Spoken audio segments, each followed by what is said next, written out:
What's on your radar, Ryan? So in June 2020, Amazon acquired the firm Zoox for $1.2 billion to design autonomous ride-hailing vehicles, because that's what Amazon does with its endless supply of cash. Buys smaller companies and either stuffs them out or makes them part of their ever-expanding empire. Now, a few months later, Amazon unveiled its first all-electric van by the EV company Rivian, which it owned along with Ford. Last week, Rivian went public and is already valued at more than Ford.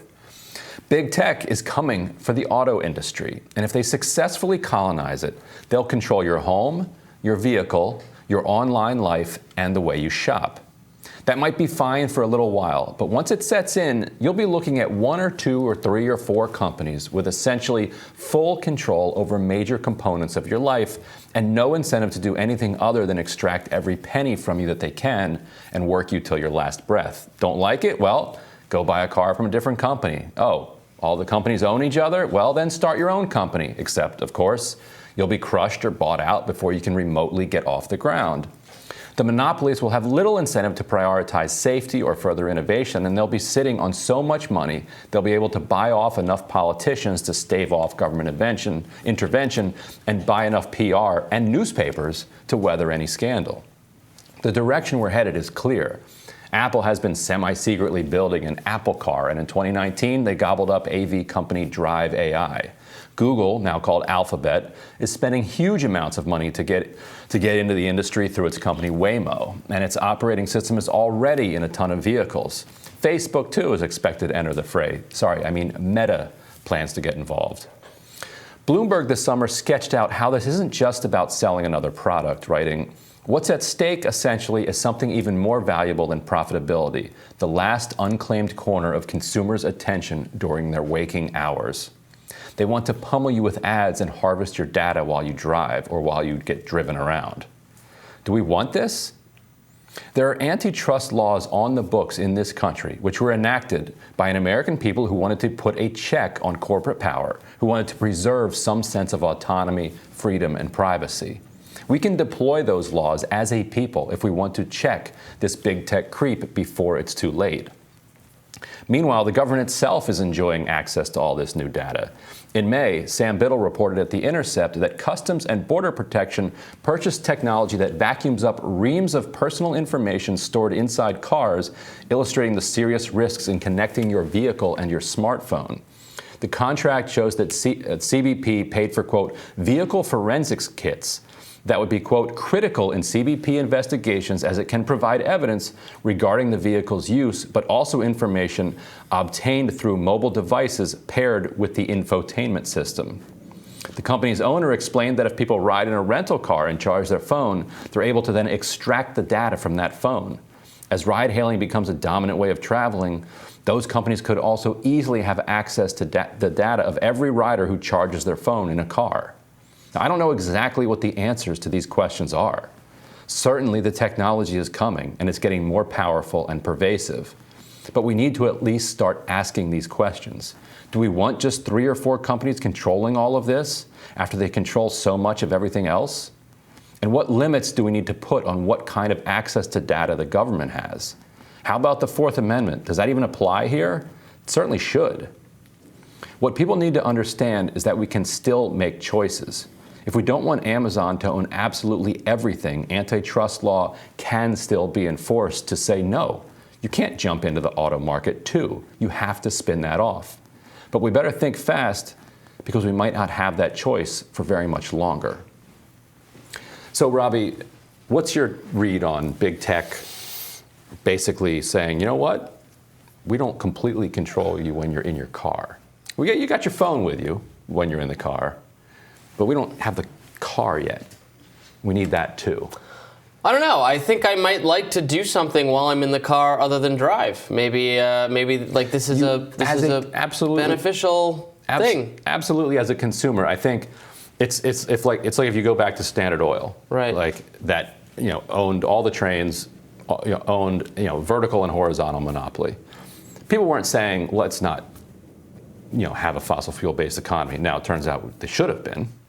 That didn't turn out so well. Might annihilate civilization, but not blaming them for that. They weren't saying that we don't want oil in our economy. They were saying we don't want this one Rockefeller guy controlling all of it. And so, from a libertarian perspective, isn't there a fear there around the power imbalance that an individual would have vis-a-vis this massive corporation that was in your home, in your car, employing extraordinary number of people, and then also controlling how products get to you? I mean, I suppose there's absolutely a potential fear, but a lot of it is unrealized. I mean, so far, a lot of what these companies, Amazon and Apple in particular, have done with their tremendous power is give people wonderful products that they very much like, cheaply meeting human demand for things. Amazon's moving into the where the grocery space, right? Their own stores. Maybe that's going to be a great innovation and possibly something only they could do because only they are big enough and only they have the capacity. So you're gonna split that function off or break them up. It just might be that no company can then do it. Now, the point of your radar that I do agree with is that, yes, the concern that the government is going to collect all this new data is very concerning. The rental car example you were giving is horrifying. We absolutely do. The part of I do that when I ride in a rental car. Yeah, absolutely. And also the part of the big tech, big government mashup thing that we do have more control over is actually the government side, because we can, in theory, limit what government can do. We can, in theory, limit what big corporations do, but it's thornier. They have more leeway to do whatever they want. I don't think current antitrust law covers a lot of what is going on with big tech because antitrust law is based on harm to the consumer, and right now it's more like they're harming, they're buying off competitors, like you said. Some of that falls under FTC ground, but they're not grabbing all one resource and then really squeezing consumers. They're doing other things we don't like, but that's not really what they're doing, and that's what our current antitrust law exists to prevent. So we need an update to the laws if we want to prevent the kinds of things you're worried about. It sounds like you might be kind of in the vein of a John Kenneth Galbraith here, in the sense that that's the other strain. So the kind of counter strain on the left to the current antitrust movement is this Galbraithian vision. He had this very influential book in the mid-20th century, The Affluent Society, where he said, look, it's over, big companies are a thing. And if you're somebody of kind of progressive or even socialist leanings, big companies are actually good because you need scale to do some of the things that dovetails with what you were saying about maybe only Amazon could do this type of thing. So you need this scale, but you can't have it unchecked. You cannot have that unchecked undemocratic power. And so the government has to be able to have some regulatory power over them. So just as you would say, okay, the CBP cannot suck the data out of your phone just because you're in a rental car, neither can the rental car company. And as a democratic people, you enact those laws and say the laws apply to Border Patrol and the laws also apply to Amazon. And the contracts and the agreements and the things they promise you should be subject to the full weight of the law when they're unethical or when they deceive other companies or customers and so forth. Facebook absolutely deceived people about the how important or how frequent people were looking at its videos, and so it should have paid for that. It did pay for that. It's not that they should be able to just get away with everything they do that's wrong or unethical. But we're trying, and then we're trying to come up with. But then even if you say, okay, I am you're willing to go along with more direct government intervention into these companies, but then even if you do agree that could be merited, it becomes a tough question of what exactly should be done, what is too much, what would even work. Everybody wants to get rid of Section 230, which I've argued so many times on the show wouldn't actually address any of the problems conservatives think it would address. It would actually make them all worse. So there's a danger in just not solving these problems, I think, but maybe we need to rethink antitrust to some degree to deal with the new problems these companies face, and we certainly should stop the data collection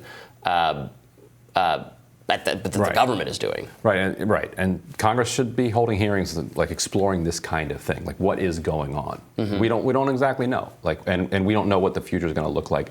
But we have some power to shape it. And I think more hearings about this kind of stuff and fewer hearings about how there was like a Russian Facebook group or something and can Mark explain that personally why this group was allowed on the site? That would be my pitch for a future tech hearing. I think those would be more interesting hearings. Yeah. Yes, for us, maybe not for the senators. Anyway, looking forward to what's on your radar up next.